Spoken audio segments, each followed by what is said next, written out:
शाह जी, मेरे ख्याल में तमाम दोस्त आ चुके हैं। आज का टॉपिक बहुत मजेदार है। I love it. ओके जी, स्टार्ट करते हैं। बिस्मिल्लाहिर्रहमानिर्रहीम। शुरू ज़ात के नाम से जो किसी नाम का मोहताज नहीं, जिसने ना सिर्फ जिंदगी को तख्लीक किया, उसकी नशोनुमा भी की, बल्कि उसको इत्तिका के अमल से गुजारा। आज सैटरडे है और 2 बजे का टाइम है। 7 जनवरी 2023। और ये बड़ा जबरदस्त साल है, चूंकि जो लोग ओपनिंग सेरेमनी पे आए, हमने उनके साथ कुछ रोड मैप 2023 का जो डिस्कस किया, वो बहुत ही मजेदार है। हमारी कोशिश है इंशाल्लाह, जैसे 2022 में हमने इंटरनल स्ट्रक्चर के ऊपर जितना काम किया उसमें हम बड़े सक्सेसफुल रहे। सो उम्मीद है इंशाल्लाह 2022 का जितना भी रोड मैप है हम उसको इंशाल्लाह जरूर क्लियर करेंगे। ओके। सबसे पहले तो ये है कि ये जो आज का टॉपिक है, इसको बड़े ध्यान से अटेंड करने की जरूरत इसलिए है क्योंकि ये वो टॉपिक है जो डायरेक्टली आपकी जो बिजनेस प्रेजेंटेशंस हैं, और या जो कॉन्सेप्ट है, या जो फील्ड है उसके रिलेटेड है। अब इसमें कोई भी चीज ऐसी नहीं है जिसको मिस किया जा सके। लेकिन 1000 पार्टिसिपेंट है, और अगर आपका नेट जरा सा भी यूं हुआ, आप निकल गए, तो आपकी जगह पे नया एंटर हो जाएगा, फिर आपको एंट्री नहीं मिलेगी, क्योंकि मैक्सिमम 1000 पार्टिसिपेंट है और दूसरा लिंक नहीं है। इसलिए ऐसी जगह पर बैठना है जहां आपके सिग्नल ड्रॉप ना हो, और अगर सिग्नल ड्रॉप हुए सो उसके लिए फिर मैं माफी चाहूंगा। Okay. Future of direct sale topic के हम जल्दी से इसलिए आते हैं क्योंकि ये टॉपिक बड़ा है, ये शायद 2 सेशंस में भी कवर नहीं होता। मैं कोशिश करूंगा इसे इंशाल्लाह 40 मिनट में मैं ताकि इसको कंप्लीट करूं। डायरेक्ट सेल को लेके बहुत सारे लोग जो हैं उनकी अंदर डिफरेंट कंफ्यूजन पाई जाती है। आज का सेशन अगर आप ध्यान से अटेंड करेंगे तो एक चीज आपकी क्लियर हो जाएगी। क्या आपको इंटरनली इस सवाल का जवाब मिल जाएगा, ये काम लीगल है या नहीं है, ये काम हलाल है या नहीं है, इसमें कोई फ्यूचर है या नहीं है, क्या ये फ्रॉडियों का काम है या नहीं है, क्या ये ऐसा काम है जिसमें हम अपने कैरियर को देख सकते हैं, क्या इसमें हम 40 ईयर की जो जॉब के मुतबादिल किया जाता है, क्या हम इसको इस सेंस में कर सकते हैं या नहीं कर सकते, क्या हम इसके साथ काम करते हुए दाव पे तो नहीं लग रहे। ये इन तमाम सवालों के जो जवाब है वो आपको मिल जाएंगे। उसके बाद आई एम डैम श्योर कि लोग आके आपको इस फील्ड के बारे में कुछ भी बोलेंगे ना, आपको टैकल करने के लिए किसी सीनियर को कॉल नहीं करना पड़ेगा, किसी को मैसेज नहीं करना पड़ेगा कि यार काइंडली हमें बताओ कि ये जो फलां बंदे ने ये सवाल किया है कि तो फील्ड ही ठीक नहीं है, ऐसे मैं बेशुमार कंपनियों में काम करता रहा हूँ, ब्ला ब्ला ब्ला ब्ला ब्ला ब्ला, यू नो दैट। ओके। सबसे पहले तो हमें ये समझना है कि हम देखिए, ये बहुत जरूरी होता है आपको ये पता होना कि आप कर क्या रहे हैं। ठीक है। अगर आपको ही ये नहीं पता होगा ना, किसी और से पूछना पड़ता है कि पहले मुझे ये बताओ मैं कर क्या रहा हूं, तो फिर आप उस दिलजोई के साथ या दिल लगी के साथ जो है वो काम नहीं कर सकते। मैं बेशुमार लोगों को देखता हूं जो जो नेटवर्कर्स कहलाते हैं, वो किसी शादी ब्याह या किसी भी जगह पे इकोनेक्स का लड़का तो फौरन कह देता है मैं ऑनलाइन काम करता हूँ, ऑनलाइन बिजनेस करता हूँ। लेकिन अगर इससे थोड़ा सा पीछे चले जाएं तो 1998 से लेकर 1998 से लेकर अभी तक पाकिस्तान में कोई भी नेटवर्कर किसी भी शादी ब्याह फंक्शन में ये नहीं बता सकता था कि मैं नेटवर्किंग करता हूं, क्योंकि इस फील्ड को गलत मानों में लिया जाता है पाकिस्तान में। क्या हो जी, ये कोई फ्रॉडियों का काम है और ब्ला ब्ला ब्ला ब्ला ब्ला ब्ला। इकोनेक्स के लड़के को एक एज हासिल है कि वो फौरन कह देता है मैं ई कॉमर्स का बिजनेस करता हूँ, मैं ऑनलाइन बिजनेस करता हूँ। बट जब वो पूछता है कि अच्छा क्या करते हो, वो जो स्टोरी शुरू करता है ना, उससे स्टोरी शुरू नहीं, उससे प्रेजेंटेशन जो होती है वो शुरू ही नहीं होती। उसे पता ही नहीं होता प्रेजेंटेशन देनी कैसे है, मुझे कहां से शुरू करना है। बाद औकात वो कल हमारी एक मीटिंग चल रही थी, उसमें एक मैडम ने बड़ा अच्छा पॉइंट उठाया। उन्होंने कहा कि जहां इन्विटेशन करनी होती है वहां प्रेजेंटेशन कर रहे होते हैं, और जहां प्रेजेंटेशन करनी होती है वहां ट्रेनिंग कर रहे होते हैं, और जहां ट्रेनिंग करनी होती है वहां चुप करके बैठे होते हैं। ये वो वजह होती है। आपको अगर पिच करना नहीं आता, मतलब आपसे किसी ने पूछा भाई आपका नाम क्या है, आपने कहा मेरा नाम फलाना, फलाने इलाके से, फलानी गली नंबर एड्रेस टाउन, ये वो, ये थोड़ी ना बताते हैं। अगर कोई शख्स आपसे पूछता है भाई आपका नाम क्या है, तो आप सिर्फ नाम बताते हैं। लेकिन अगर आपसे कोई पूछता है भाई आपका प्रोफाइल क्या है, अब आप ये बताते हैं मैं कहां से हूं, मेरी एजुकेशन क्या है, मैं क्या करता हूं, मैं कौन से इलाके से हूं, मुझे यहाँ कितना टाइम हो। अब लोग क्या करते हैं, नाम पूछते हैं, प्रोफाइल बताना शुरू कर देते हैं। अंदर से अगर किसी से आप पूछो और वो प्रोफाइल बताना शुरू कर दे, सबसे पहले आपके दिमाग में क्या जाता है? ओए मेंटली तो नाम पूछा है, आगे पूरी कहानी सुनाना शुरू कर दी मेंटली। तो आपसे जब कोई पूछता है आपके काम के बारे में, आप प्रेजेंटेशन अगर देना शुरू कर देते हैं, वो अंदर से समझ आता है मेंटल है, शुरू हो गया। और आप अपने बिजनेस को खुद ही हल्का फुल्का कर देते, इतना हल्का फुल्का जैसे टिश्यू होता है, उसे उठा के उसने फेंकना ही होता है, दैट्स इट। ठीक है। सो आज के बाद इस सेशन को अटेंड करने के बाद जो जो मैं बातें करने वाला हूं, जब तक मैं कर रहा हूं, माइंड को एक मैसेज देना है कि फर्ज किया ये जो शख्स सामने कैमरे पे है, फर्ज किया ये ठीक कह रहा है, और 40 मिनट के बाद आपने उसे कहना है कि मैं ये नहीं मानता कि इसने सच कहा, मैं तस्दीक करूंगा। तो गूगल आपके पास मौजूद है, गूगल चाचा, जो मैं कहने वाला हूं ये सारा आपने वहां से रिसर्च कर ले। और अगर आपको लगे कि मैंने लफज ठीक बोला है, तो इसका मतलब है इस फील्ड में वाकई इतनी वर्थ और जान मौजूद है कि आपको बहुत दूर तक ले जा सकते। मैं जो आज आपको कैलकुलेशंस बताने वाला हूं, ये इस सेशन के बाद आपने कैलकुलेटर मारना है और देखना है क्या वाकई यही कैलकुलेशंस है, क्या ये प्रैक्टिकल भी है। क्योंकि कैलकुलेशंस का एक छल्ली है, वो 5 रुपए की मिलती है, 25 रुपए की बिकती है। अगर हमने 1 करोड़ छल्ली बेच दी अगले 1 साल में, तो देखो 5 करोड़ के साथ 25 करोड़ रुपया आ गया। ये कैलकुलेशन तो ठीक है, बट ये प्रैक्टिकल नहीं है। समझ आ रही है? सो मैं जो भी फार्मूलाज आपको बताने वाला हूं, या जो कैलकुलेशंस बताने वाला हूं, ये सारी प्रैक्टिकल है। ठीक है। सो सबसे पहले हम ये देखेंगे कि डायरेक्ट सेल क्या होता है। What is direct sale? लोग आपको जो कुछ बताते हैं वो खुद भी नहीं जानते होते कि डायरेक्ट सेल है क्या। क्यों? उसे पता ही नहीं होता। आप अगर कोई शख्स आपको कहता है मैं पीएचडी हूं, आपको लगता है बहुत पढ़ा लिखा है, इसको तो पता होगा डायरेक्ट सेल क्या होता है। वो पीएचडी पता नहीं किस फील्ड में होगा। एक बंदा आपको कहता है मैं एमएससी हूं, या एक बंदा कहता है मैं इंटरनेट पे बिजनेस करता हूं। अब इंटरनेट पे हो सकता है वो डोमेन बेचता हूं, वो आपको कैसे बता सकता है कि डायरेक्ट सेल क्या होता है। एक बंदा है वो कहता है मेरी कंप्यूटर की दुकान है। ठीक है। अब कंप्यूटर की दुकान, मैं एक जगह पे गया गांव में, तो एक बंदा आया, उसने कहा, हमारा पुराना जानने वाला था, पुराना पड़ोसी था हमारा, उसने कहा इब्राहिम मुझे ये बताओ तुम करते क्या हो इस्लामाबाद? मैंने कहा जी मैं ऑनलाइन काम करता हूँ। वो क्या होता है? मैंने कहा जी कंप्यूटर, मोबाइल, इंटरनेट।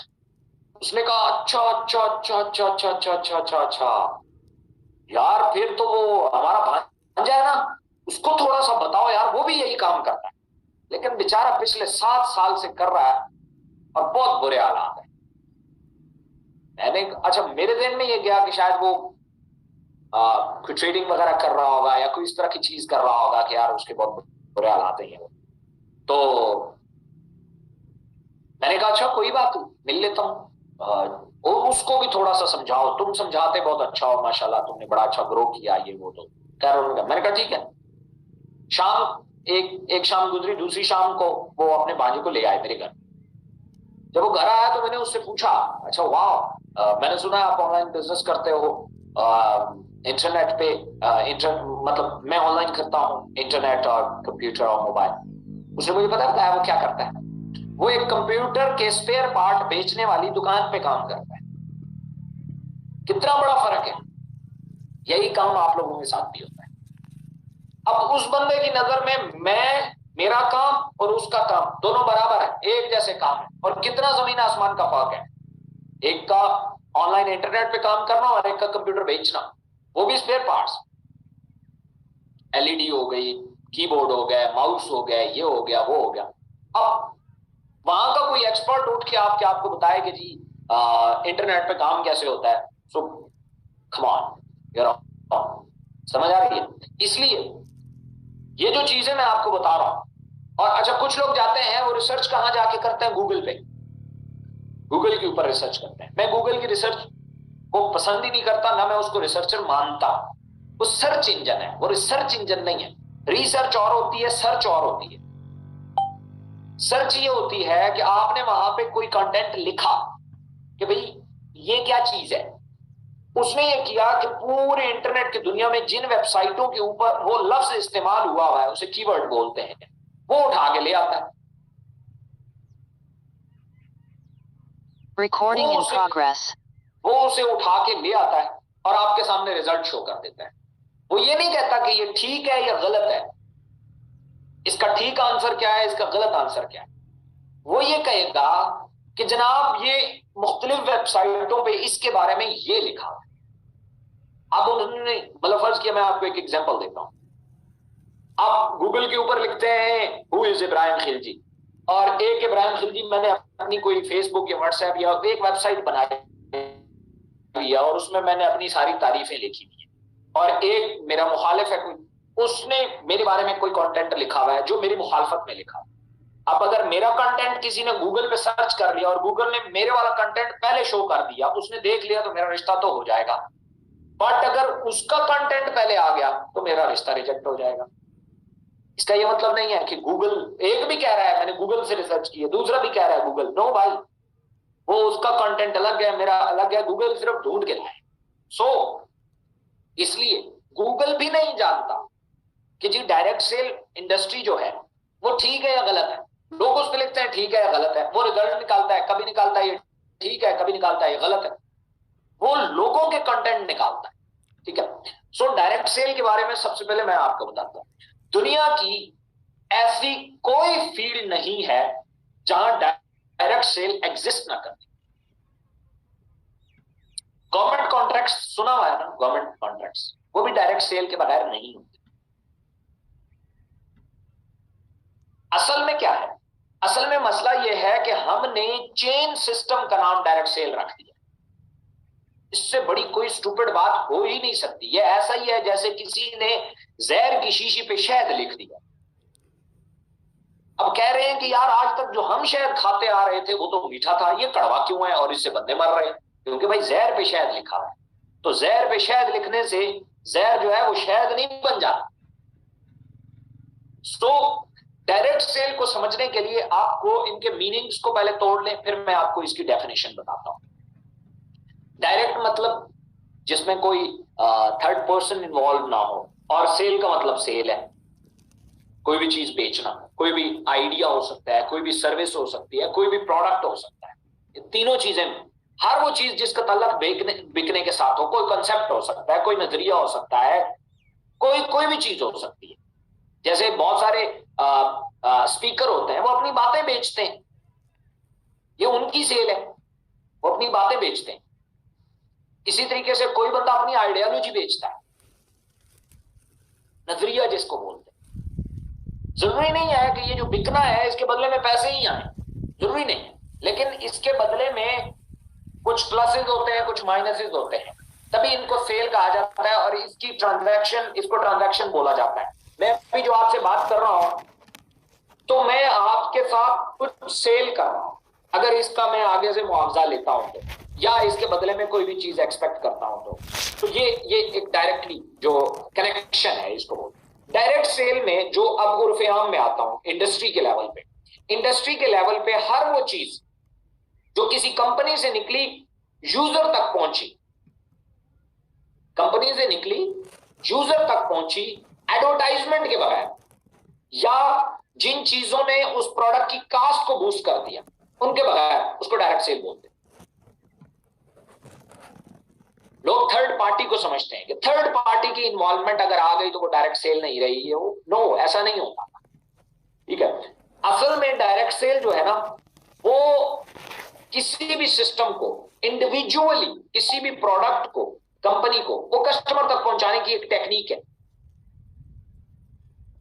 कोई टेक्निक जो है जिसमें एक कंपनी से या एक फैक्ट्री से निकली हुई प्रोडक्ट यूजर तक पहुंचे, वो सेल्स चेन कहलाती है, या सेल स्ट्रेटेजी कहलाती है, या मार्केटिंग स्ट्रेटेजी कहलाती है। अब वो एडवर्टाइजमेंट के जरिए भी हो सकती है, फ्रेंचाइजर सिस्टम भी होता है, और डायरेक्ट सेल भी होती है। और अब एक और एंटर हो गया है जिसको उन्होंने ई कॉमर्स बोल दिया, वो भी डायरेक्ट सेल में आता है। या आप किसी भी कंपनी से डायरेक्ट जाके कोई प्रोडक्ट बाय कर लें, वो मैन्युफैक्चरर भी है और खुद खरीद रहा। ठीक है। अब डायरेक्ट सेल की जो इंडस्ट्री है, ये करीबन 134 साल, वैसे 140 इयर्स पुरानी है, इससे भी शायद ज्यादा है। तो लेकिन एक कंपनी एवॉन के नाम से जो खड़ी है, 134 ईयर हो गए, 134 साल हो गए। और ये पाकिस्तान में तो खैर नहीं है, पूरी दुनिया में बड़े जबरदस्त तरीके से चल रही है। ये अपनी प्रोडक्ट्स को अपने यूजर्स तक डायरेक्टली अप्रोच करती है और कंपनी का बेहतरीन बॉन्ड होता है। डायरेक्ट सेल एक मार्केटिंग स्ट्रेटेजी है, एडवर्टाइजमेंट एक अलग स्ट्रेटेजी है मार्केटिंग की, और जो फ्रेंचाइज सिस्टम है वो अलग एक मार्केटिंग स्ट्रेटेजी है। मैं इसकी एग्जांपल आपको देता हूँ। केएफसी जो है ना, वो वो भी अपनी प्रोडक्ट डायरेक्ट यूजर तक पहुंचाता है, बट वो फ्रेंचाइजिंग सिस्टम के जरिए पहुंचाता है। उसके फ्रेंचाइजर होते हैं जगह जगह जगह जगह जगह जगह जगह जगह, उसके जरिए वो अपनी प्रोडक्ट और सर्विसेज देता है। ठीक है।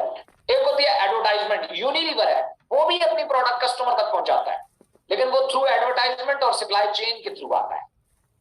इसी तरीके से एवॉन है, ये इकोनेक्स है, वो अपनी प्रोडक्ट पहुंचाती है, वो डायरेक्ट यूजर तक अपनी प्रोडक्ट पहुंचाती है मार्केटिंग प्लान आइडिया के जरिए, जिसे जिसे मार्केटर कहा जाता है, डायरेक्ट सेलर कहा जाता है, उनके जरिए, ये एजेंट्स जिनको कहा जाता है, उनके थ्रू अपनी प्रोडक्ट को और सर्विसेज को यूजर तक पहुंचाती है।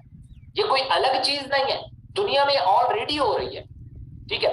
अब होता क्या है कि यहां पे ये जो बजट है, मार्केटिंग बजट जिसको कहा जाता है, इसकी डिवीजन तीन तरह से होती है इन तीन स्ट्रेटेजीज में। फ्रेंचाइजर सिस्टम में क्या होता है, ये जो मार्केटिंग बजट होता है, ये फ्रेंचाइजर को इसकी परसेंटेज दी जाती है और ये मार्केटिंग बजट उससे लगवाया जाता है। मतलब मैं आपको बताता हूं, फ्रेंचाइजर, फर्ज किया केएफसी की कोई फ्रेंचाइज बनती है, तो उसके ऊपर जो खर्चा है वो केएफसी कंपनी नहीं करती, बल्कि वो फ्रेंचाइजर करता है। समझ आ रही है? और उसका जो मार्केटिंग बजट है वो परसेंटेज की सूरत में, केएफसी का वहां नाम लगेगा, बोर्ड लगेगा, और जितनी सेल होगी उसमें से उस फ्रेंचाइजर की इखराजात भी होंगे और उसकी जो है वो परसेंटेज भी हो। उसको नया बर्गर बनाने की जरूरत नहीं है, जो एटमोस्फेयर है उसमें फिर बारीक पॉलिसियां आ जाती है, फ्रेंचाइजिंग प्लान कहा जाता है उसको। इसी तरीके से मैकडोनल्ड भी करता है, ओपीटीपी भी करता है, बेशुमार और भी कंपनीज फ्रेंचाइज सिस्टम लॉन्च करती हैं। ठीक है। उसमें मार्केटिंग बजट जो होता है वो फ्रेंचाइजर को कमीशन की सूरत में दिया जाता है, सिर्फ फ्रेंचाइजर को, वो एक बिजनेस ओनर होता है। ठीक है। दूसरा जो तरीका है उसमें एडवर्टाइजमेंट इन्वॉल्व है, वो बजट लगाते हैं एड्स के ऊपर। वो चंद सेलिब्रिटीज, उनका जो बजट खाता है वो सेलिब्रिटी खाती है, जो एडवर्टाइजमेंट कर रहा है, जो उसको एडवर्टाइज कर रहा है। बाकी तो सप्लाई चेन है ना, वो तो सप्लाई चेन है। कंपनी ने एक प्रोडक्ट शैम्पू बनाया, उसने ये बॉटल, फर्ज किया इसकी कॉस्ट 100 रुपए है, उसने 10 रुपए चार्ज करनी, 10 के बाद उस पे कोई कंपनी का हक नहीं है। उसने 10 रुपए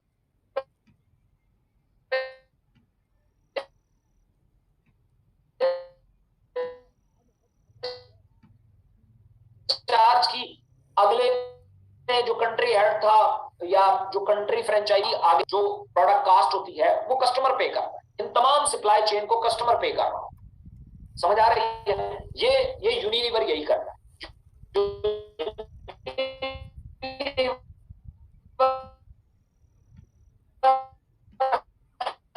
हर प्रोडक्ट के पीछे कोई लगाते हैं सेलिब्रिटीज के ऊपर, शाहिद खान आफरीदी, करीना कपूर, कोई भी बॉलीवुड हॉलीवुड इनके एक्टर्स के ऊपर, या कोई भी स्टार जो आ जाता है। ये देखने नहीं है, ये जो टिकटॉक स्टार बन जाते हैं, इनको फॉरेन कंपनी अप्रोच करना शुरू कर देती हैं, जिनका मेथड मार्केटिंग, आप ऐड बनाए हम आपको पैसे पे करें, वो अपने बजट में से पे करते हैं, मार्केटिंग बजट। तीसरी कैटेगरी है डायरेक्ट सेल। डायरेक्ट सेल में क्या होता है, डायरेक्ट सेल में एक मार्केटिंग प्लान दिया जाता है, जिसको आइडिया प्लान भी कहते हैं, या कंपनसेशन प्लान भी कहते हैं, या कमीशन प्लान भी कहते हैं। वो अपना जो मार्केटिंग बजट होता है वो उठा के उस प्लान के ऊपर अप्लाई करते हैं और लोगों के सामने रख देते हैं। वो प्रोडक्ट सेल करते हैं और अपना प्लान से अपना कमीशन लेते हैं। उसको बैक करती है दो चीजें, एक सिस्टम जो वो, और दूसरा ट्रेनिंग्स। डायरेक्ट सेल की कंपनी जिसमें ये दो चीजें नहीं है, तो वो कंपनी का कोई वजूद ही नहीं है। ये ऐसा ही है जैसे एक ऐसा फिल्म स्टार से एड बनवाना या मार्केटिंग करवाना जिसने कभी कोई फिल्म बनाई ही नहीं है, मतलब तमाम पैसे वेस्ट।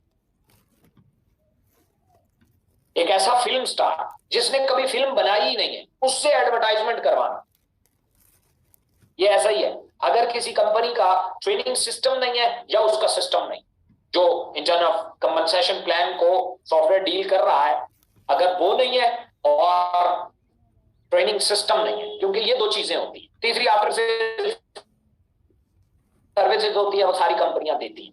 तो डायरेक्ट सेल एक इंडस्ट्री, जो मार्केटिंग इंडस्ट्री है, उसमें एक स्ट्रेटेजी, स्पेसिफिक स्ट्रेटेजी का नाम, ठीक है। अब बहुत सारी कंपनियां इसके ऊपर आ रही हैं, जिसको एफिलिएट मार्केटिंग कहा जाता है। अमेजोन भी कर रहा है, दराज भी कर रहा है, ये गोडैडी भी कर रहा है, बहुत सारी कंपनियां कर रही, इवन बहुत सारी ऐप। आज से कुछ अर्सा पहले वो स्नेक वीडियोस टिकटॉक की तरह की एक ऐप है, उसने भी एक अपना एफिलिएट मार्केटिंग स्टार्ट की थी। आपके पाकिस्तान में यहाँ पे बहुत सारी इंश्योरेंस कंपनियां हैं, वो चल रही हैं, सेम प्लान के ऊपर चल रही हैं। सो पहले तो ये देखना है कि ये कोई अचंभा नहीं है, ये कोई अजीबो गरीब चीज नहीं है। 1 सदी से ज्यादा की उम्र है इस इंडस्ट्री की, डायरेक्ट सेल जिसको कह रहे हैं।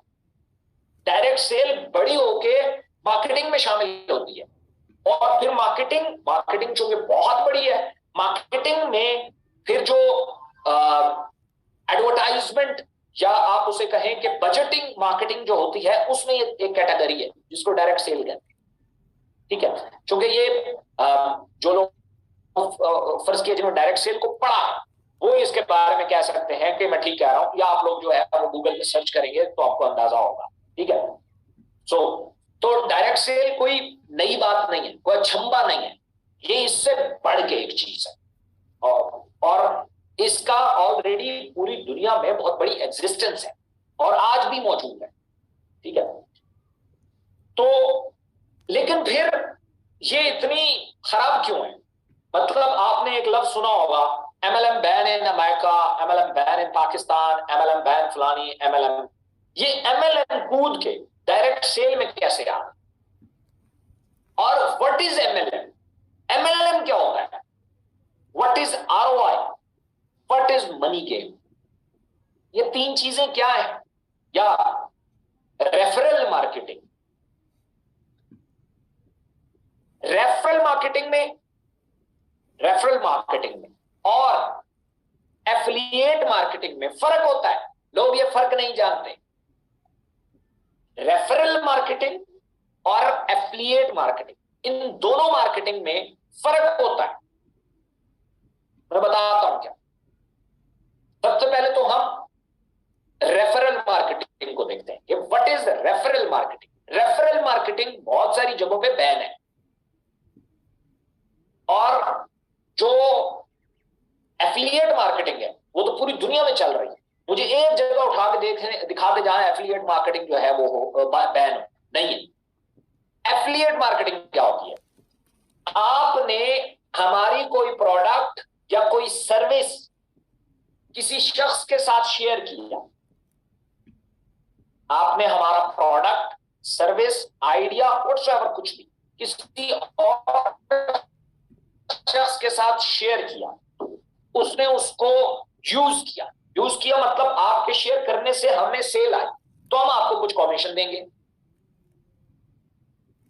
हमें कुछ बेनिफिट होना चाहिए। तो आपके शेयर करने से हमें कुछ बेनिफिट होना चाहिए,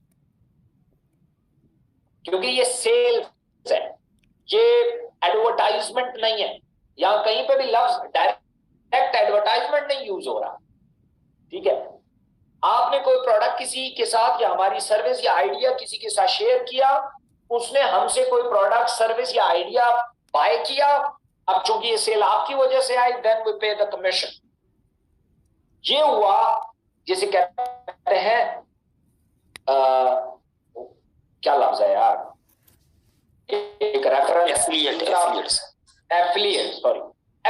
मार्केटिंग। ये एफिलिएट मार्केटिंग, ठीक है, आपने एफिलिएट किया। दूसरी है रेफरल मार्केटिंग। रेफरल में यह है कि बंदा लेके आओ।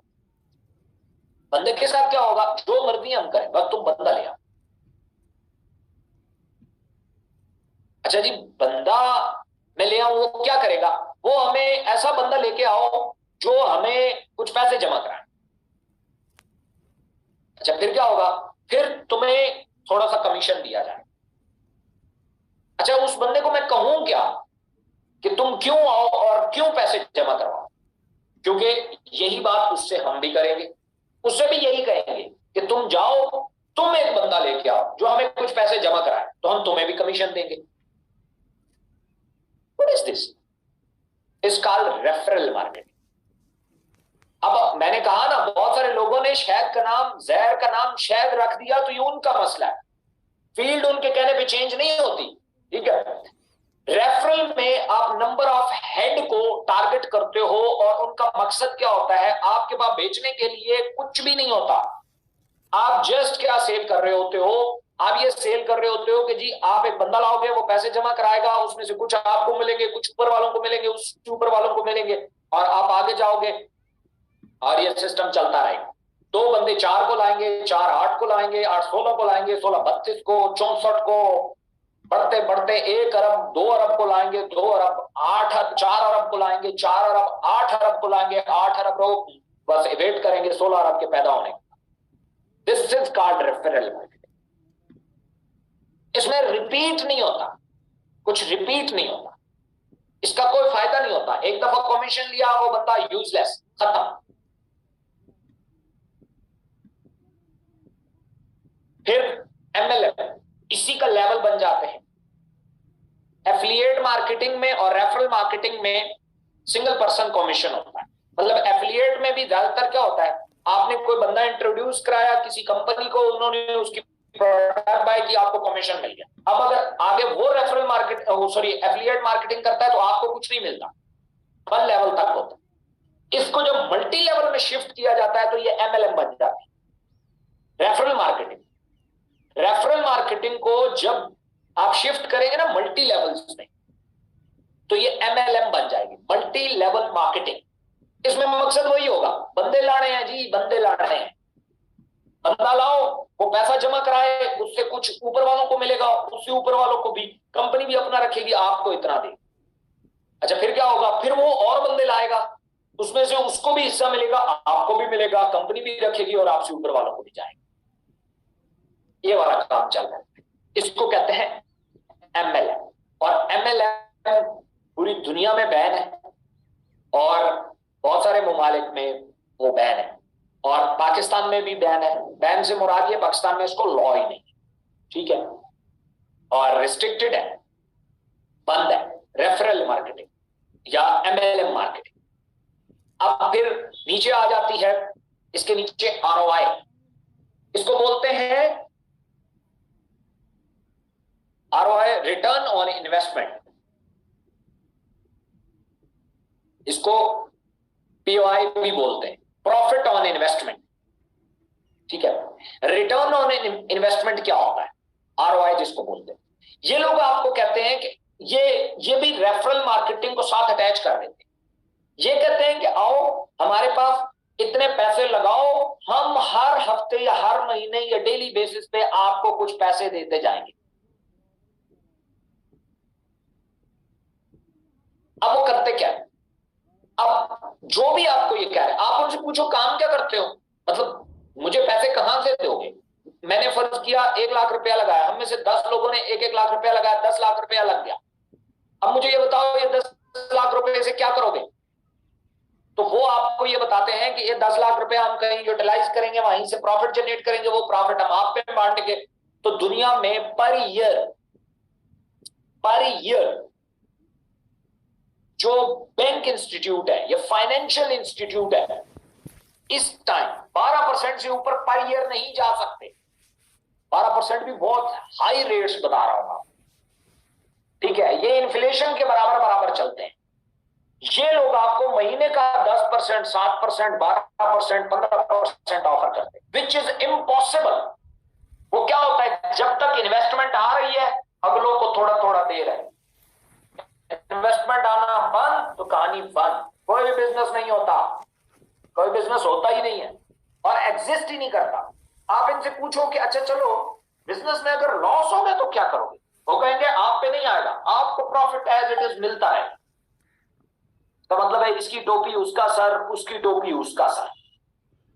अब इनका स्ट्रक्चर जो है वो सेम ही होता है, इसमें भी लेवल्स होते हैं।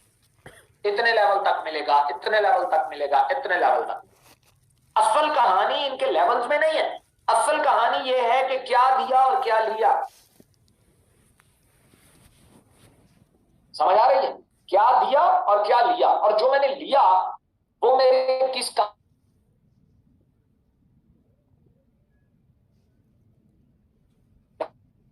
मेरे किसी काम भी हो सकता है ना, कि आप 10,000 रुपया जमा कराओ, आपको सूरह यासीन का जो है वो विर्द आपके मिले कर दिया जाएगा। अभी इसकी तो कोई कीमत ही नहीं है, इतना बड़ा फायदा।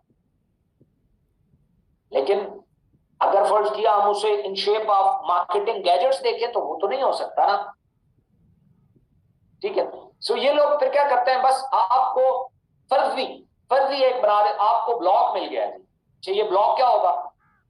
ये स्मार्ट कॉन्ट्रैक्ट के ऊपर बनाई गई कोई ऐसी बला, और आपको समझ भी नहीं आए वो ये था क्या। आपने एक ऐसी चीज ली जिसका आपको पता ही नहीं है, आपने एक ऐसी चीज खरीद ली है जो, अच्छा हकीकत तो यह है कि वो है ही नहीं, लेकिन चलो उन्होंने यकीन दिला दिया कि है, लेकिन आपको पता ही नहीं है वो क्या है। ये ऐसे ही है जैसे बच्चे को आईफोन पकड़ा दो, आपने उससे कहा देखो तुम मुझे इतने प्यारे हो, मैंने 4 लाख रुपए की चीज आपको दी है, उसके लिए कोई वैल्यू नहीं है। उसके सामने कोई छिनकता हुआ खिलौना रखोगे ना 10 रुपए का, वो आपका आईफोन फेंकेगा और उसको जाकर उठा लेगा, क्योंकि वो उसके काम का है, आईफोन उसका किसी काम का नहीं। देयर इज अ प्रॉब्लम, यहां प्रॉब्लम है, इस बेस को समझना बड़ा जरूरी है। फिर तीसरे नंबर पे आती है मनी स्कीम्स या मनी गेम। ये क्या होता है? ये एक सर्कल बनाया जाता है, कुछ लोगों को बुलाओ, वो इतने ब्लॉक कंप्लीट करें, इतने ऐड देखें, और उस ऐड से फिर पर ऐड उन्हें इतना आएगा, इतना आएगा। उन्होंने बस क्या करना है, लोगों को लाइक्स देने हैं, इन्होंने जनाब व्यूज देने हैं, इन्होंने वॉच टाइम देना है। ये सब फेक होता है। इसके ऊपर जो कंपनियां पैसा देती हैं वो इसे बैन कर देती हैं। जैसे फेसबुक है, यूट्यूब है, या इंस्टा है, या कोई भी है। वो यूट्यूब पहले ये होता था कि जनाब वो ये देखता था कि आपका इतने व्यूज होने चाहिए, इतने पैसे मिलेंगे मोनेटाइज होके। जब उन्हें पता चला कि लोग तो इस तरह की कंपनियां बना के चला रहे हैं जो फेक, वो जेन्युइन है ही नहीं, या रोबोट बने हुए हैं जो व्यूज दे रहे हैं, वो ऐड को ओपन करते हैं, फिर बंद कर देते हैं, फिर ओपन करते हैं, फिर बंद कर देते हैं, फिर ओपन करते हैं, फिर बंद। व्यूज तो मिल रहे हैं, डिफरेंट एपीआई से मिल रहे हैं, लेकिन हकीकत में तो लोग नहीं देख रहे। हमारा काम तो ऐड दिखाना है, ऐड तो लोग देख ही नहीं रहे, लोगों की सेल ही नहीं हो रही। यूट्यूब ने पॉलिसी अपडेट करना शुरू कर दी, उसने कहा वॉच टाइम आना चाहिए। लोगों ने इतनी कितनी देर तक देखा, अब इन्होंने उसकी भी कहानियां बना ली। इसको मनी गेम्स बोला जाता है। आप लोग देखते हैं ना, कुछ कंपनी आती हैं, आपने रोजाना बस इतने ऐड देखने हैं, आपको $10 मिल जाते हैं, बस उसकी जो एक्टिवेशन फीस है वो इतनी है, $10, $100, $50, ये उसकी एक्टिवेशन फीस है। आपने बस ऐड देखने हैं और कुछ नहीं करना। आप जाके देखना, वो सारे ऐड फेक होते हैं, वो जेन्युइन होते ही नहीं है। इस बेस पे फ्रॉड किया जाता है। अब होता क्या है? मनी गेम्स, आरओआई और रेफरल मार्केटिंग या एमएलएम, इनके जो स्ट्रक्चर हैं ये डायरेक्ट सेल की तरह के होते हैं। क्यों? डायरेक्ट सेल में कोई प्रोडक्ट प्रमोट करना बहुत फास्ट होता है, बहुत तेज होता है, बहुत तेज होता है। डायरेक्ट सेल में कोई प्रोडक्ट यूजर के घर पहुंचा, मतलब फास्ट तरीन मेथड है ये। ठीक है, फास्ट तरीन मेथड होने की वजह से ये लोग अपनी गलत चीजें इसी मेथड के जरिए बेचते हैं, स्ट्रक्चर के जरिए। समझ आ रही है? आरओआई हो गया, मनी गेम्स हो गई और एमएलएम हो गई, ये तीनों फ्रॉड है और बैन है, और ये शरई तौर पे भी गलत है और कानूनी तौर पे भी गलत है। मैं आपको बता देता हूं इसमें सबसे बड़ी खराबी क्या। एड वाला का जो सिस्टम है, इसमें सबसे बड़ी खराबी यह है कि आप ऐड देख रहे हैं, आपको पता है फेक है, आपने कुछ बंडल लिया है, अब वो चलते चलते साइड ही बंद हो जाएगी। आपको 2 दिन तो $10 आए, आपने $50 का पैकेज लिया है, $30 तो अपने रहते थे, अभी कंपनी देता, कंपनी भाग गई, आपके पैसे ले गई। उन्होंने सिर्फ साइट बंद करनी थी, आप कुछ क्लेम ही नहीं कर सकते, कोई पर्चा ही नहीं बनता। दूसरा जो आती है आरओआई, ये तो बड़े बड़े स्कैंडल हमारे पास हो चुके हैं, बड़े बड़े। 157 अरब रुपए का एक हुआ, 52 अरब रुपए का एक हुआ, 92 अरब रुपए का एक हुआ। इतने बड़े बड़े लोगों से लाखों नहीं करोड़ों रुपए इन्वेस्टमेंट लेके हर महीने जी 7% दे रहे हैं, 8% दे रहे हैं, पैसा पूरा, कहानी खत्म। एक बात याद रखिएगा, आप लोग समझते हैं चेक गारंटियां स्टाम्प करने से वो लोग आपके हाथ चढ़ जाएंगे, कैसे कह सकते हो भाई? आप मुकाबला करोगे, फर्ज किया मैंने कहीं 10 लाख रुपए लगा दिए किसी के साथ, 10 लाख रुपया मैंने लगाया, तो मेरे पास बैकअप कितना होगा? 10 लाख और होगा, 20 लाख और होगा, तो मैं केस के ऊपर अब मजीद 10-12 लाख रुपया लगाऊं, और जिसके खिलाफ केस लड़ रहा हूं उसने 1000 लोगों से 10-10 लाख इकट्ठे किए, उसके पास 1 अरब रुपया है, मैं उसके साथ केस कैसे लड़ूंगा? पहले तो सवाल ये है ना, अगर फर्ज किया वो लेके भाग गया, मैं केस लड़ूंगा कैसे? मैं लड़ ही नहीं सकता। सारे एविडेंस होने के बावजूद, स्टाम्प होने के बावजूद, एग्रीमेंट होने के बावजूद, बैंक चेक होने के बावजूद मैं नहीं लड़ा सकता। जंग लड़ ही नहीं सकते आप। क्यों भाई? उनके पास बहुत फंड है, आपके पास कुछ नहीं है। वो जो पुलिस वाला था, आपको पता है हमारा सिस्टम कैसा चलता है, आप 1000 रुपया खिलाओगे, वो 1 लाख रुपया खिलाएगा, केस आप पे बन जाएगा। इसलिए लोगों की कमाइयां इसमें कुत्ते कामे हो जाती। उनका भी स्ट्रक्चर ऐसे ही होता है, मल्टी लेवल, उनका भी मार्केटिंग प्लान होता है, क्योंकि उन्होंने अपना एक फ्रॉड आइडिया बेचना है, उसके लिए उन्होंने डायरेक्ट सेल का मेथड अपनाया है। लोग उसको नहीं देखते, लोग फौरन उठा के उसे मिला देते हैं डायरेक्ट सेल के साथ, क्योंकि वो ऐसा तो नहीं कर सकते ना कि अपनी इन्वेस्टमेंट की एडवर्टाइजमेंट शायद खान अफरीदी से करवाए, वो उन्हें सूट ही नहीं करता तरीका। क्यों? उस पर फौरन पकड़े जाएंगे, गवर्नमेंट की नजरों में ऐड आते हैं।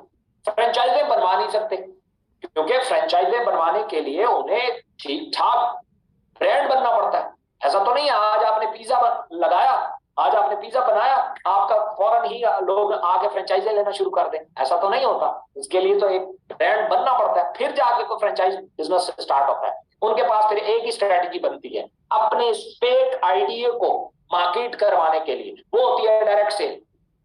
उसका वो प्लान बना के लोगों के सामने रख देते हैं, बेचो। और लोग सिर्फ वो लोग लाने वाले सिस्टम की वजह से इसे डायरेक्ट सेल के साथ कंपेयर कर रहे हो, हालांकि जमीन आसमान का फर्क है। उसके बाद आ जाता है एमएलएम। एमएलएम में खराबी क्या होती?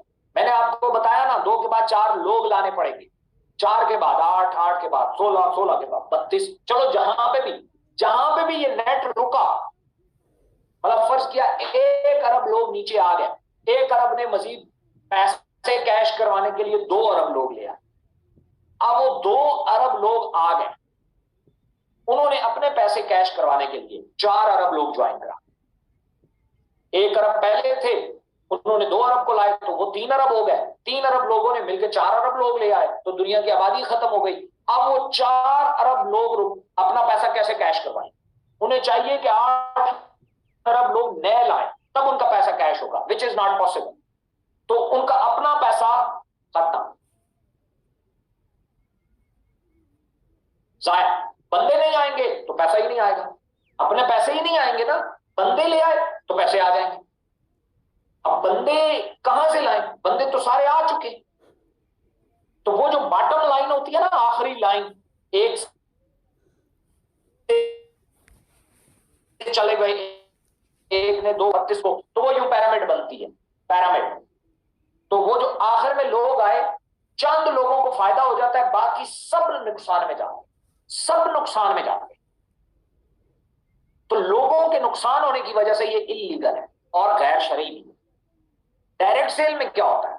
डायरेक्ट सेल में ये होता है कि अगर यही प्लान भी है और उसकी आप 2, 4, 6, 8 लोग 10, तो इसके बदले में प्रोडक्ट्स दी जा रही हैं। जो आखिर में लोग आए, उन्हें अपना पैसा कैश करवाने के लिए किसी बंदे को ज्वाइन नहीं कराना, बल्कि प्रोडक्ट सेल करनी। तो प्रोडक्ट ऊपर वालों ने ली, उनके पास खत्म हो गई, उन्होंने और नहीं लेनी। ये सिस्टम तो चलता है। एक दुकान एक मोहल्ले में पिछले 100 साल से मौजूद है, मोहल्ले में टोटल 80 घर है, वो उन्हीं 80 घरों से पिछले 100 साल से चल रहा है, क्योंकि उनके डेली कस्टमर वही है, वो बाहर से नहीं आ रहे। ठीक है, और प्रोडक्ट की खूबी यह है कि यूज करो तो खत्म हो जाती है, खत्म हो गई फिर लेनी पड़ेगी, फिर ली फिर खत्म हो गई, फिर लेनी पड़ेगी, फिर ली फिर खत्म हो गई। तो ये चलता रहता है, ये रुकता नहीं। अगर फर्ज किया 1 अरब लोगों ने प्रोडक्ट ले ली, उन्होंने खत्म कर दी, उसमें से अगर 50 लोग भी वापस ऑर्डर करेंगे तो 50 लाख का गैप पैदा हो जाएगा। डायरेक्ट सेल में मकसद प्रोडक्ट का बिकना होता है, बंदे जोड़ना मकसद नहीं होता। अब इसको बहुत सारे लोग हमें जब मैच करते हैं, आपने फतावा देखे होंगे, बहुत सारे फतवे आ जाते हैं कि जी ये इसलिए कि इसमें लोग जो हैं वो बंदे जोड़ते हैं। बंदे जोड़ना देखें, ऐसे तो लोग खाना काबा में तस्बीहां बेचते हुए झूठ बोलते हैं, उन दसो पूरे खाना काबा को सील कर दोगे? या फर्ज किया लोग हज और उम्रा के नाम पे फ्रॉड करते हैं, तो क्या आप सऊदिया को बैन कर दोगे? आप कैसे बैन कर दोगे? आप क्या हज और उम्रा कराना बंद कर दोगे? क्यों भाई, इसके नाम पे फ्रॉड हो रहा है, तो उसका क्या कसूर है? हज और उम्रा तो नहीं गलत हो गया ना, एक बंदे ने गलत किया। तो डायरेक्ट सेल में भी बहुत सारे लोग गलत तरीके से प्रेजेंट करते हैं, तो ये उनका प्रॉब्लम है, कंपनी का नहीं है। लेकिन फतवा पूरी इंडस्ट्री पे आ रहा होता है, आप अंदाजा करें। लोग आते हैं मुझे ये कहते हैं कि सर जी वो जो डायरेक्ट कमीशन आया वो तो हलाल था, हमने मेहनत की, प्रोडक्ट सेल हुई, वो बंदा आया, हमें कमीशन मिल गया, ये तो हलाल था। लेकिन उसने किसी और को ज्वाइन कराया, उसको कमीशन हलाल है, लेकिन उसका हमें कमीशन जो आया वो ठीक नहीं है, क्योंकि हमने किसी और किसी और की मेहनत का कमीशन खाया है, इसलिए जायज नहीं। तो मैं उन्हें देखे ना, ये बहुत सारे लोग, मैं क्यों कहता हूं फतवा वो शख्स दे जो इस फील्ड के बारे में जानता है, जो जानता नहीं है वो फतवा कैसे दे सकता? मतलब मैं ये बात कहता हूं, लोग कहते हैं नहीं मुफ्ती होना जरूरी है फतवे के लिए, मैं कहता हूं नहीं, इस फील्ड को जानना जरूरी, इस फील्ड को जानना। फतवा अरबिक का लफ्ज है जिसका मतलब मैंने पहले भी बताया राय होता है। कोई बंदा क्या उसका मतलब लेता है,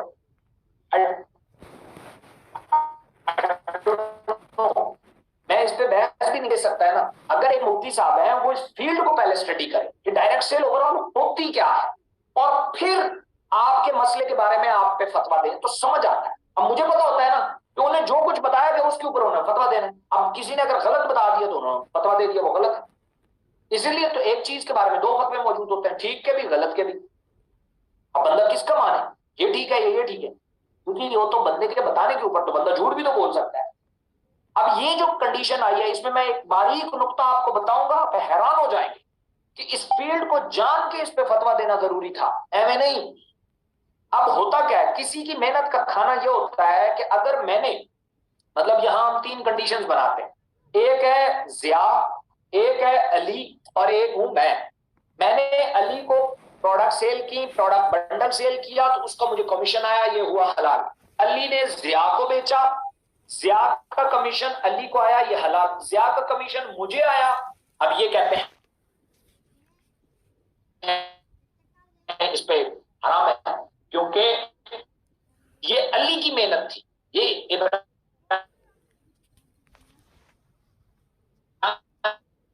की मेहनत। को कहा कि जाओ इस प्रोडक्ट को बेचो, और तुम्हें, मतलब कंपनी ने, अब कंपनी एक और बंदा होगा, उसने अली को कहा कि जाओ ये प्रोडक्ट बंडल जिया को बेचो, तुम्हें उसका कमीशन मिलेगा 100 रुपया। इन्होंने जाकर वो प्रोडक्ट जिया को बेची, जिया से उन्हें कमीशन आया 80 रुपया, 20 रुपया मुझे आ गया। तो ये तो है अली की मेहनत में से खाना। दिया कंपनी ने 100 ही है, दिया कंपनी ने 100 ही है, लेकिन ये अली की मेहनत में से, ये अली की मेहनत बनती थी 100 रुपया, और अली को कहा कि जी देखो तुम्हें 80 मिल गया, क्योंकि तुम्हें इब्राहिम खिलजी लाया था, 20 रुपए उसके बन गए, तो ये ठीक नहीं है, ये अली की मेहनत में से खाया गया। लेकिन यहां तो ऐसा नहीं होता, यहां अली को जितना बताया गया वो पूरा मिला, वो उससे पहले बताया गया कि भाई जिया को अगर तुम प्रोडक्ट सेल करोगे तो तुम्हें 100 रुपया मिलेगा। तो डायरेक्ट सेल में इस बंदे को 100 रुपया पूरा पे किया जाता है, जो मुझे पे किया जाता है वो कंपनी अपने बजट में से दे रही है। आप में से कितने लोग हैं जिन्हें मार्केटिंग प्लान में जो कमीशन बताए गए उसके बाद उनमें से कटौती हुई? नहीं, सवाल ही पैदा नहीं होता। उनके कटौती करके उनके सीनियर्स को तो नहीं मिलता अपलाइन को, कंपनी उनके अपलाइन को अपने बजट में से देती है। तो अपने बजट में से मैं जितना मर्जी है दे दूं, कंपनी जितना मर्जी है दे।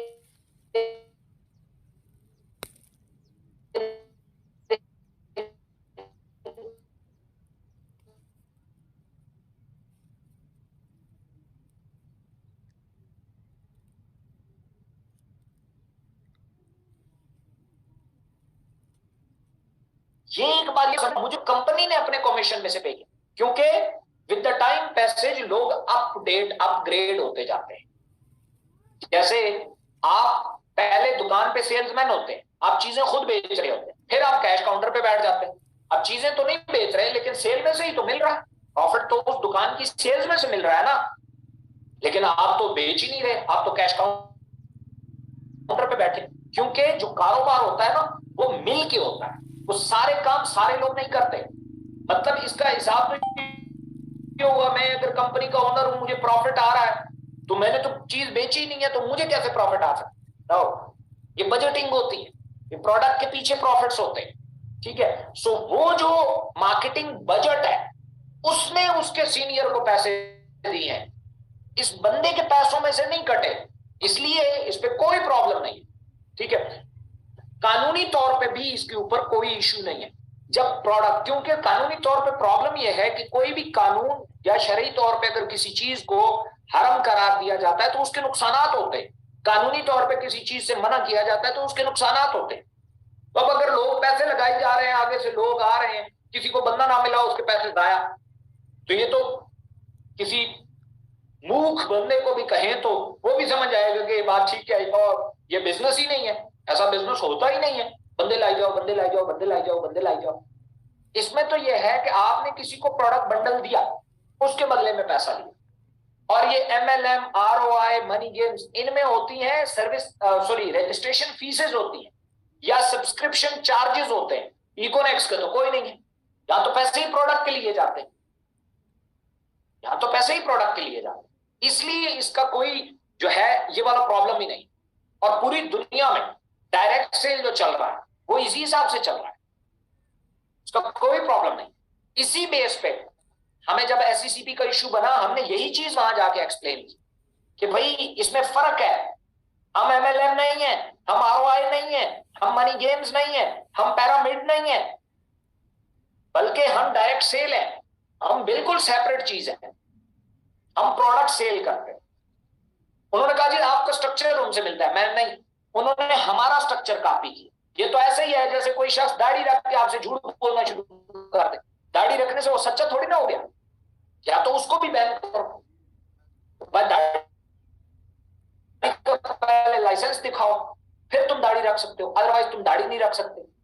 ऐसा तो नहीं होता ना। या अगर किसी झूठे बंदे को पकड़ा, उसने दाढ़ी रखी हुई है, अब उसका जबड़ा उतारो, दाढ़ी रख के झूठ बोल रहे, ऐसा कोई कानून दिखाओ, नहीं। इसलिए उन्होंने इस स्ट्रक्चर को कॉपी किया।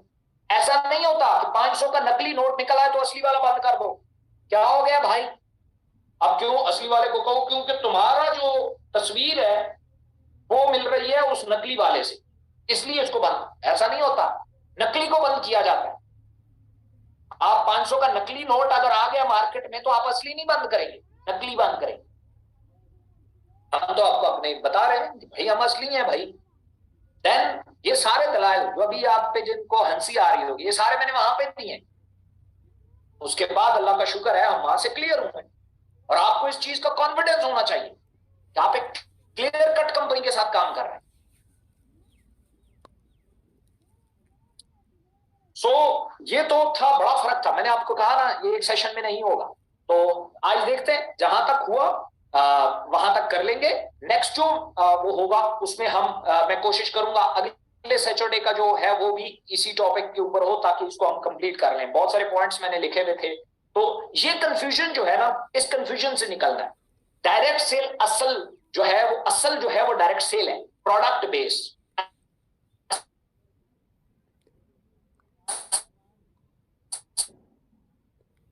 जो नेटवर्क प्रोडक्ट बेस्ड है या सर्विसेज बेस्ड है, ठीक है। बाकी जितना कुछ है ये नकली है, वो आरओआई है तो नकली है। मैं धड़ल्ले से कहता हूं, किसी कंपनी का मालिक जो आरओआई चला रहा हो आके मेरे साथ बैठ ले। ये जो मनी गेम्स है, मनी स्कीम्स आती हैं, ये बकवास है। कोई भी एमएलएम जो कह रही है आओ बंदे जोड़ो बंदे जोड़ो बंदे जोड़ो, इतने बंदे लाओगे तो ये हो जाएगा, इतने बंदे लाओगे तो इधर ये हो जाएगा। देखो, अगर कोई बंदा इकोनेक्स में भी ये सोच के काम कर रहा है ना कि मैंने बंदे लाने हैं, तो मैंने बताया था ठीक काम भी गलत तरीके से करोगे तो गलत कहलाएगा। क्यों? मैं आपको बताता हूं, इसकी एग्जांपल है कि अगर फर्ज किया, मैंने बताया हुआ है, ये एग्जांपल मैंने कई दफा कोट की है कि अगर आपको कोई अपने घर मेहमान बुलाता है, लेकिन आप दरवाजे से जाने के बजाय दीवार फैलान के जाते हैं, तो आपको फेंटी ही पड़ेगी। आप उन्हें जाके कहते रहे भाई हम तो आपकी इनविटेशन पे आए थे, वो कहेंगे इनविटेशन जरूर था लेकिन चोरों की तरह क्यों आए, मेहमानों की तरह। बेशक आप इनवाइटेड थे, बट चोरों की तरह नहीं आना, मेहमानों की तरह। अगर आप मेहमान हैं लेकिन चोरों के तरीके से आए तो आप चोर ही कहलाए। अगर आपने डायरेक्ट सेल में, इकोनेक्स में बंदे बंदे जोड़ने वाली काम की तो आप फंस जाओगे। मैं आपको लिख के दे रहा हूं, आगे मार्केटिंग प्लान ऐसा है, चूंकि ये तो डायरेक्ट सेल के हिसाब से डिजाइन हुआ है, ये तो एमएलएम या आरओआई के हिसाब से तो डिजाइन ही नहीं हुआ। आगे जाके फिर फंस जाओगे। ये जितने भी कुछ लोग हैं बोल्ड बन जाते हैं, वो सर सीसी की परसेंटेज कम है, डेज नहीं मिल रहे, डेज यूं तो डेज वो, तो डेज यूं तो डेज वो क्या है, वो इसको एमएलएम की सूरत में कर रहे हैं और आगे जाके वो डायरेक्ट सेल है। इसलिए आपको प्रोडक्ट बेचने के ऊपर कन्विंसिंग करनी चाहिए, मार्केटिंग सीखनी चाहिए। किसी बंदे को अगर ये बताओ कि यार आओ हमारे साथ ऑनलाइन काम करो, तो उससे पहले प्रोडक्ट बताओ। तुम लोग पहले बंदे जोड़ना बताते हो, तो इसमें बंदे का कसूर है, कंपनी का कसूर नहीं है। ये ऐसा ही है जैसे एक हलाल काम झूठ बोल के करोगे, उसमें तुम्हारा कसूर है, उस काम का कोई कसूर नहीं। बहुत सारे लोग, वो एक फतवा मैंने देखा वो जी इस फील्ड में झूठ बोला जाता है। मैंने कहा ये तो जाती फेल होता है, इसमें कंपनी के ऊपर फतवा देने की क्या जरूरत थी? ये इस इंडस्ट्री का क्या कसूर है? ये तो बंदे का जाती फेल है। भाई एक बंदा जी वो झूठ बोलता है, इसमें इंडस्ट्री के ऊपर कैसे बन सकता है? मतलब फर्ज किया ये ऐसा ही है जैसे क्या नाम है, आप बंदे को किसी ने फायर मार दिया तो 302 का पर्चा पिस्तौल पे हो जाए। भाई बंदा उसने मारा है, गोली उसके मुंह से निकली है, मेरे मुंह से तो नहीं निकली, उसका कोई कसूर नहीं होता, पर्चा उस पे होता भी नहीं। ना उस छुरी पे पर्चा होता है जिससे किसी की गर्दन काटी गई, उस पे पर्चा नहीं होता, जिसने काटी उस पे होता है। छुरियां तो आज भी बाजार में बैन क्यों नहीं कर देते, उसको बंद क्यों नहीं कर देते? क्योंकि इससे तो लोगों के गले काटे जाते हैं। बेशुमार छुरी से गले काटे गए हैं लोगों के, इसकी एफआईआर मुख्तलिफ थानों में पड़ी हुई है। तो फिर इसको बैन क्यों नहीं करते, बंद क्यों नहीं कर देते? क्योंकि छुरी का कोई कसूर उस बंदे का है ना जिसने किसी का गला काटा। अगर डायरेक्ट सेल की इंडस्ट्री में कोई शख्स, या इकोनेक्स में भी कोई शख्स झूठ बोलता है, तो इसमें कंपनी का क्या कसूर है? शख्स का। उस शख्स के हवाले से आप फतवा दो और उसे झूठा करार दो, हम आपके साथ हैं। हमारा तो पॉलिसी है, कोई बंदा मिसगाइड करता है, झूठ बोलता है, किसी से झूठी प्रेजेंटेशन करता है, उसे नोटिफिकेशन चला जाता है। हमने तो ये अपने तौर पे जितना कर सकते हैं वो तो हम कर रहे हैं। जिसके एविडेंस हमें प्रोवाइड करो, कंपनी की तरफ से नोटिफिकेशन भेज देंगे, 2 नोटिफिकेशन के बाद फारिग कर देंगे। तू हमारा बदनाम कर रहा है, हमें या हमारा काम ही नहीं है जो तू प्रेजेंट कर रहा है। इसीलिए हमारा एसएमआई चलता रहता है, सोशल मीडिया इंटेलिजेंस, आप लोगों को वेरीफाई करते रहते हैं। ओके जी, उसके बाद एमएलएम, आरओआई, इलीगल और हराम। ओके, एमएलएम, आरओआई और मनी गेम्स और पिरामिड स्कीम्स, ये हराम क्यों है, इलीगल क्यों है, मैं इस पे बात कर चुका हूं। क्योंकि इसमें लोगों का नुकसान होता है, बेतहाशा नुकसान होता है, ठीक है, इसलिए ये हराम है और ये इलीगल है गवर्नमेंट की नजर में, और इनसे बचें। और आप लोगों को पता ही नहीं है, ये वेबसाइट बंद होते हुए 1 सेकंड नहीं लगता, यूं ठग करते हैं, बंद हो जाए, कहानी खत्म। और मैंने आपको कहा ना, कोई सामने हो ना, आप कहे मैं कंपनी ओनर हूं, मैं चेक, स्टाम्प, एग्रीमेंट लिख के देता हूं, भाई आप उससे मुकाबला कर ही नहीं सकते, क्योंकि ये एग्रीमेंट वो 10,000 लोगों को लिख के दे रहा है, उसके पास 1 करोड़ होगा केस लड़ने के लिए, आपके पास 1 लाख रुपया होगा, कि जनाब वो तो अदल के ऊपर या इंसाफ के ऊपर बात करें। मतलब मादरत के साथ मैं ये बात कर रहा हूं, वो तो है नहीं। और दूसरा ये भी नहीं है कि हम इकट्ठ कर लें। हर बंदा कहता है कि जिसकी तरफ से उसे प्रेशर महसूस होता है उसे कहता है अच्छा ठीक है फलानी डेट को मिलना, तो मिलता है, उसे कुछ पैसे देता है, चल निकल। वो जो मेन बंदा होता है उसको पैसे वापस कर देता है, बाकी रुलते रहते हैं। अक्सरियत तो आम लोगों की होती है। फिर क्या करोगे? Now what to do? तो उसके बाद यार ये टॉपिक रह गया है, क्या करें अब? सर नेक्स्ट कर लेते हैं सर। ओके, नेक्स्ट कर लें। 3 4 5 6 पॉइंट। इसमें बहुत अच्छे मैंने कुछ फार्मूले आप लोगों के लिए डिजाइन किए हैं, जिसको अगर आप प्लान करें, वो मैंने एक फार्मूला किया है कि आप इससे, इस फील्ड से 1 करोड़ रुपया कैसे कमा सकते हैं। मैं क्लियर कट, कैलकुलेटेड और जो डूएबल है वो फॉर्मूलाज मैंने डिजाइन किए। अगला सेशन मिस ना कीजिएगा, वो इसी को इंशाल्लाह कंप्लीट करेंगे। अभी अगर वो मैंने शुरू कर दिया तो वो 5 से 10 मिनट में कंप्लीट नहीं होगा, कम से कम 1 घंटा लेगा। तो यहाँ पे हम ऑलरेडी अपना टाइम जो है, मैंने सेशन इसीलिए जल्दी से स्टार्ट कर दिया, मुझे पता था ये टॉपिक जो है वो बड़ा है, वो कवर नहीं होगा। तो इंशाल्लाह नेक्स्ट टॉपिक जो है, नेक्स्ट जो सैटरडे आएगा उसमें इसको मैं कंप्लीट करूंगा। और इसमें बड़े जबरदस्त फार्मूलाज हैं। ये वो फार्मूलाज हैं जिन्होंने इन द एज ऑफ 21 मुझे मिलियनेयर बना दिया। 21 साल की एज में मैं मिलियनेयर था और आपके लिए कोई प्रॉब्लम ही नहीं। इसलिए मैं अक्सर आप लोगों को कहता हूं, अगर कोई बंदा आपका माइंड खराब करता है, नेगेटिविटी फैलाता है, कोई ऐसी चीज करता है, कंपिटिटर करता है, तसल्ली में रहो, तसल्ली में रहो। क्यों? क्योंकि इस कंपनी को जो लीड कर रहा है ना, वो जीरो से उठ के आया है। वो अगर खुद कर सकता है ना, और बाकी कुछ लोग हैं जो ऑलरेडी मौजूद है, तो वो एक ऐसा सिस्टम भी बना सकता है जो आपको भी कामयाब कर सकता है। बस सिस्टम के साथ चलते हैं, बाय हुक बाय क्रूक। क्योंकि हम डेवलपमेंट फेज में, तो कुछ ऐसे स्टेप लिए जाते हैं जो शायद नहीं लेने चाहिए, बट वो जरूरी होते हैं। वो सिचुएशनल विजडम होता है। ठीक है, आप बाइक चलाते हुए क्या हर दफा आपने ब्रेक ठीक ही लगाई? नहीं, कभी कभी ऐसा होता है कि जहां ब्रेक की जरूरत भी नहीं होती आपने लगा दी होती है। कहीं कहीं ऐसा होता है जहां गियर की शिफ्ट करने की जरूरत ही नहीं होती, आप शिफ्ट कर देते हैं। ये सिचुएशनल विजडम पे वो जो होता है वो होता है। जो सिचुएशन होती है उस सिचुएशन के मुताबिक आप डिसीजन लेते हैं। वो अच्छा या गलत नहीं होता, ठीक या गलत नहीं होता, वो सिचुएशन के मुताबिक होता है। जैसे ही वो सिचुएशन गुजर जाती है वो डिसीजन चेंज हो जाता है। समझ आ रही है? इसको सिचुएशनल विजडम बोला जाता है और ये बिजनेस में बहुत इंपॉर्टेंट है। तो आपने अपना ये टारगेट रखना है। अगर हम इस सिस्टम के साथ हैं, न सिर्फ खुद मिलियनेयर बनेंगे बल्कि बेशुमार लोगों को इंशाल्लाह मिलियनेयर बनाएंगे। आप लोगों का, मैं आप लोगों ने मेरे साथ, मेरे पास अभी ये रिसेशन के कुछ पॉइंट लिखे हुए थे। बहुत बुरे हालात है पूरी दुनिया में, बहुत बुरे। और जब भी इस तरह का प्रॉब्लम या रिसेशन आया है, इसको अगर उठाया है ना, वो इसी फील्ड ने उठाया है। मैं आपको बताऊंगा कैसे, या इसकी वजूहात क्या होती है, या ये कैसे पॉसिबल होता है। इंशाल्लाह नेक्स्ट वीक मुलाकात होगी। Thank you so much.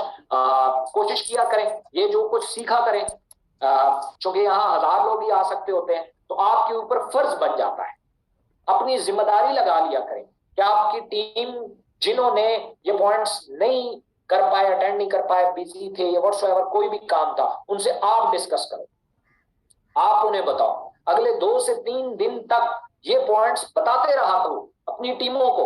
यही एजुकेशन है, यही आपका सबसे बड़ा किरदार होगा, यही आपका सबसे बड़ा कमाल होगा। और यही क्या पता कौन सा पॉइंट आपसे ज्यादा उसको समझ आ जाए और वो जिंदगी में कामयाब हो जाए। दुआएं तो देगा, आपको उस्ताद मानेगा, यार इसने मुझे सिखाया था। और अगर किसी को सिखा दिया और वो पैसे ना भी कमा सका ना, जिंदगी में एक बात जरूर याद रखेगा, यार जो कुछ भी हो इसने मुझे सिखाया बहुत है। और इट्स इनफ, इट्स इनफ। समझ आ रही? मैं यहाँ आते हैं बेशुमार लोग और वो यहाँ मेरे स्टाफ को कहते हैं, यार जिस शख्स को हम पे करके लेते थे, ट्रेनिंग्स आप लोगों को फ्री में मिलती हैं, इनको सीखो, लाइफ में आगे निकल जाओ। ये वही फार्मूलाज हैं जो इंशाल्लाह आपकी तकदीर बदलेंगी। मैं ईमानदारी के साथ ये शेयर करता हूं, मेरा इसमें कोई लालच नहीं होता। ये फ्री ऑफ कॉस्ट ट्रेनिंग्स है, इसको अटेंड, हाँ बस सिर्फ एक लालच होता है कि जो कुछ आप सीखो ना उसकी तस्दीक करो, आगे बढ़ो, लोगों को बताओ।